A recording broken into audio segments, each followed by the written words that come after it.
Bien chers tous, nous venons vers vous ce jour pour vous expliquer un texte inspiré du livre du Petit Prince, étudié avec les élèves de la Maison d'Aurel, soit 7 au total, dans l'objectif d'écrire un article sur le thème de la semaine de la presse. Où est l'info? Qui paraîtra dans le journal L'Écho de l'Ouest. Cet article pourra être publié grâce à notre partenaire Parlons Handicap, qui est également correspondante locale de la presse au sein de cette rédaction. Donc, les dates de la semaine de la presse sont du 23 au 28 mars.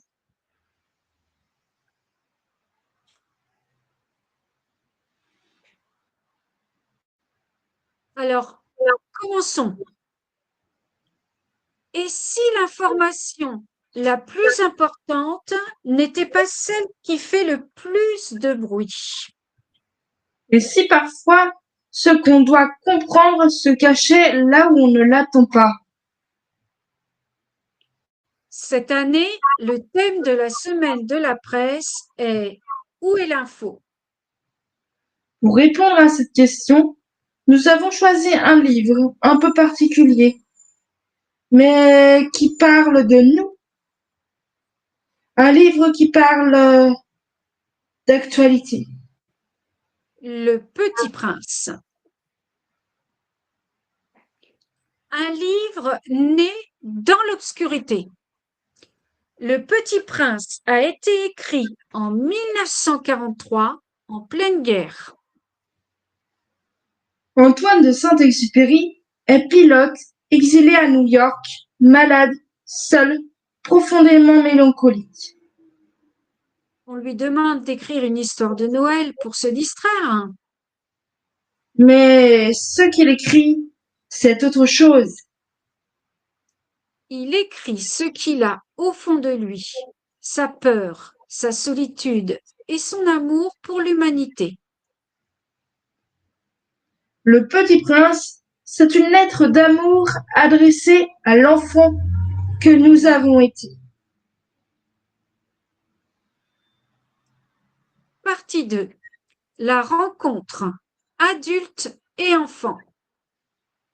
L'histoire commence par une chute. Un avion en panne. Un homme seul dans le désert. Il n'y a presque plus d'eau. L'urgence est vitale. Et puis, un miracle. Une petite voix dit: S'il te plaît, dessine-moi un mouton. C'est la rencontre du désespoir adulte et de l'innocence de l'enfance. Une invitation à ralentir, à marcher dans le sable, à écouter autrement. Partie 3. La planète intérieure. Le Petit Prince vient d'une planète minuscule, l'astéroïde B612. Une planète à peine plus grande qu'une maison. Cette planète, c'est notre monde intérieur. Il faut en prendre soin. Ramoner ces volcans, surveiller ceux qui poussent. Car il y a des baobabs. Au début, ils sont petits, presque inoffensifs. Mais si on les laisse grandir, ils envahissent tout. Les baobabs ce sont nos rancœurs, nos peurs, notre indifférence. Partie 4. La rose. Aimer, c'est apprendre. Une rose, belle, fragile, compliquée. Elle a des épines, pas pour faire mal, mais pour se protéger. Le Petit Prince ne la comprend pas. Il écoute ses mots, mais il ne voit pas sa tendresse. Plus tard, l'auteur écrira: J'étais trop jeune pour savoir l'aimer. Aimer, ça s'apprend.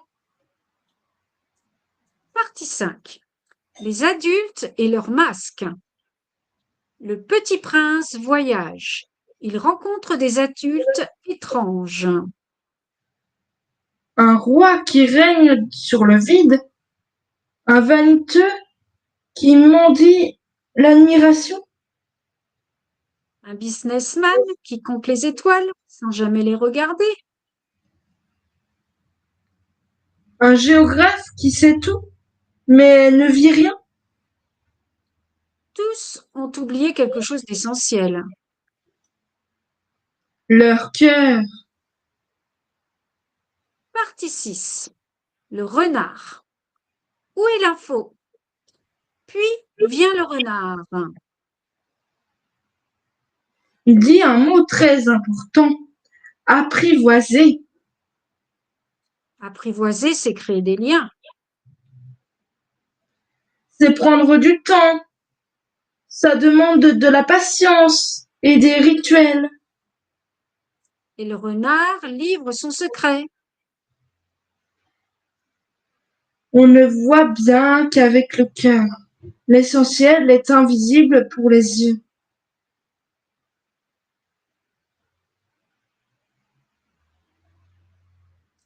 Nous conclurons avec des messages de nos élèves par la suite, parce que nous sommes en travail avec notamment une de nos 7 élèves qui finalement travailleront sur le projet de la semaine de la presse. Et on a déjà commencé avec une élève de CM1 avec un profil dyslexie et qui a bien lu son texte ce matin du premier chapitre du Petit Prince, qui a fait une dictée de type résumé, qui a appris beaucoup de règles d'orthographe et de grammaire et qui va continuer avec des jeux ludopédagogiques comme Ortho Dingo, Vocadingo, Sinudingo et ensuite nous fournir un texte qu'elle aura produit suite aux réponses de comment de questions et ce texte sera donc publié sur sur une autre vidéo. Donc nous, on va conclure également. Alors, où est l'info? Elle n'est pas seulement dans les chiffres, ni dans les gros titres. Elle est dans ce qu'on ressent, dans ce qu'on comprend autrement et dans ce qu'on prend le temps de regarder. Lire Le Petit Prince, ce n'est pas juste lire une histoire. C'est apprendre à penser, à ressentir, à prendre soin. De soi, des autres, de ce qui est fragile. N'oubliez jamais, vous avez tous une rose à protéger. Et parfois, l'information la plus importante est celle qui réveille le cœur. Voilà, chers amis, j'espère que notre petite histoire vous aura plu. À très bientôt.